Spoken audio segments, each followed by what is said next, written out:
You know, these old Screamin' kits, they're kind of funny to look back at now, but back then, they were the shiznit. I mean, you had Freddy, Leatherface, Jason, the Crypt Keeper, Hellraiser. Horror fans love these things.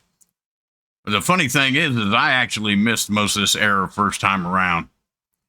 I've only been seriously doing this for about 5 or 6 years. I started the Boggy Creek Studio page on Facebook about 5 years ago, come October.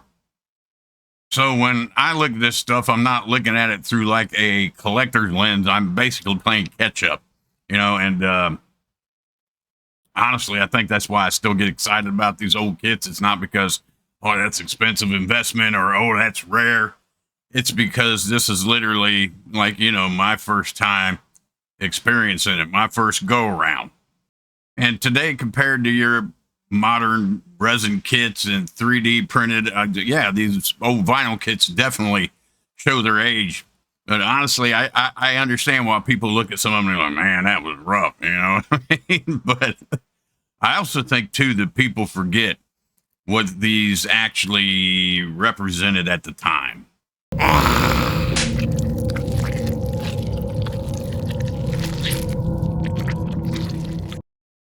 Now, this is a screaming quarter-size Freddy Krueger. Yeah, they also made a 1/6 scale Freddy and a 1/6 scale Jason, but he's part of the big oversized era of vinyl figures. Let's get him in my boxes, beat the hell out of if you didn't notice. Get his pieces all out here. All the stuff. So another reason I think that these kits mattered so much is because at the time there really wasn't much else available, especially in the way of horror. I mean, you had Billiken over in Japan and stuff, but after import fees and hunting down specialty shops and this and that and the other, it was hard and it was expensive. And this was the answer to accessible model kits to the true horror fans.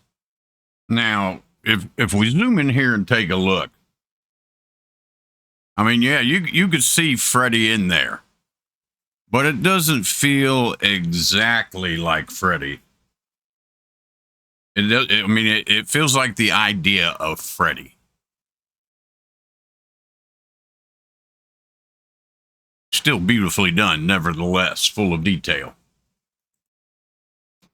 You know what this really reminds me of, even though I don't think the movie was out yet when the kit was made, but was the Dream Warriors, where the puppet made itself into Freddy and cut itself down in the movie. I mean, even the pose kind of reminds me like that.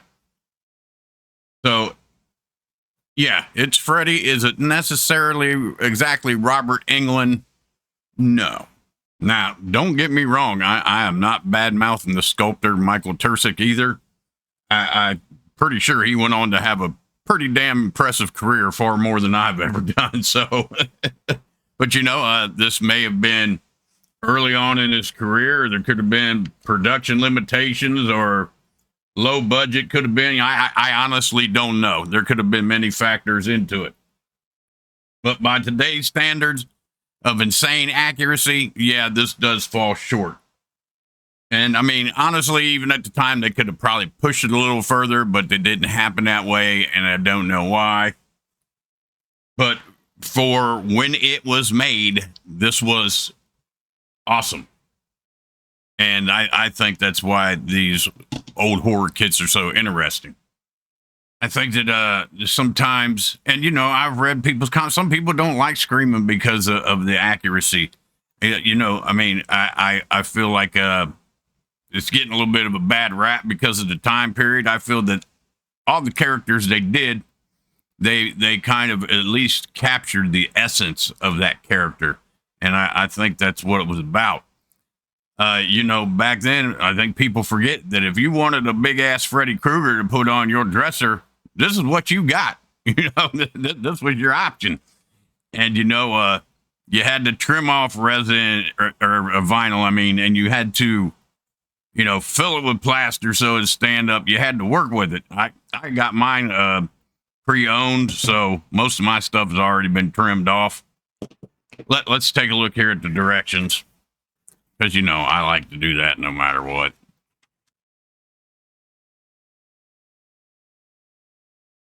Beautiful, simple, no need. Weighting your model tells you right then and there you got to put something in it. I've heard different opinions on plaster and what to put in there because of expansion over time and all that. Painting your model tells you right there what colors to use. And right there, no internet. What characters would you like to see? Fill this out. Send it in.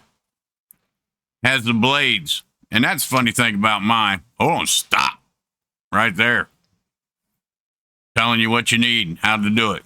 So great stuff for a beginner as well as someone with experience. Now mine didn't come but with 2 blades. And they don't look anything like what I seen in the directions there. But honestly, that little kind of flimsy paper, even if I'd have got this back then, I'm sure I would have tried to redo that, as I will with something more sturdy. There's a lot more options now these days than there was back then. And, you know, the chrome finish paints are off the chain these days, so you can make something that will be, you know, eye-catching, reflective, and really give the true essence of Freddy. I mean, they even got it so his hat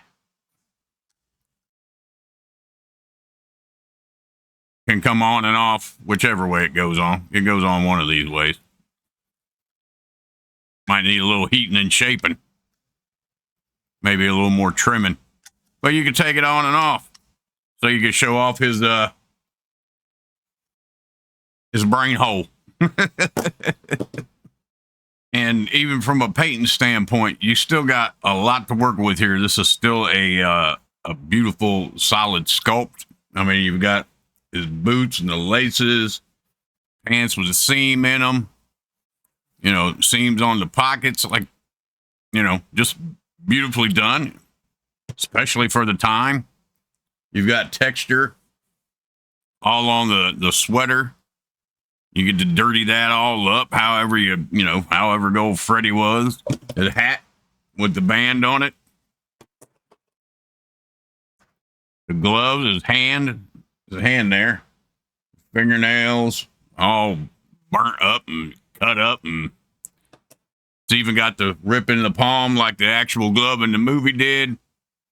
And you got where your blades lay, all your nice rivets. You can brass paint your metal up and weather your leather. And even your frayed sweater edges. So it's still a beautifully done sculpt, especially if you consider the time period. And, you know, that's why I think a lot of people still remember these Screamin kits and, you know, still want them, is, you know, they were obtainable. They were fun. They weren't technically perfect, and that's okay. You know, for a lot of people, this was their introduction into horror figure modeling and that whole scene, you know. And I don't really think that these deserve the bad rap that some folks get them, because, you know, once you get past the likeness stage, these things were a huge part of the horror model culture back then. Like I said, once you get past that, which is not terrible, it's a pretty solid sculpt, even on the other kits. You know, I've seen others that are not exactly the same, or not exactly, you know, look exactly like who they're supposed to look like, but you get the idea. So were they a nightmare or a sweet dream? I think the horror fans back then, being able to get these kits were the sweet dream, and being able to create your own nightmare. Let's get you guys out of here. So thank you guys for hanging out and taking another look at horror model kit history with me. And I want to give a quick shout out to Keith. Don't forgive me if I mispronounce your last name. Pipe and Brink. I snagged his photo of his build up off of Facebook for the thumbnail. Excellent job there, brother. Excellent job. And if you like Screaming Kits, don't worry. There will be more to come. Not in order, I know, because not everybody likes them. I try to space things around and get it going right here.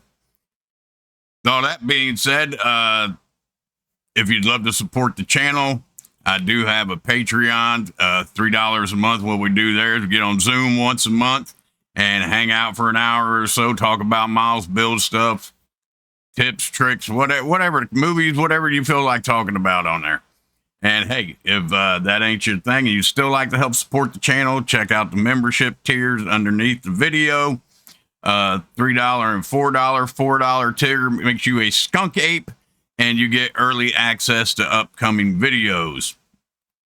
With all that being said, you might be in surprise for the next video. Keep that under the hat for now. Till then, be good to each other. Model on. Sit, Rocco, sit. Good dog. Roof.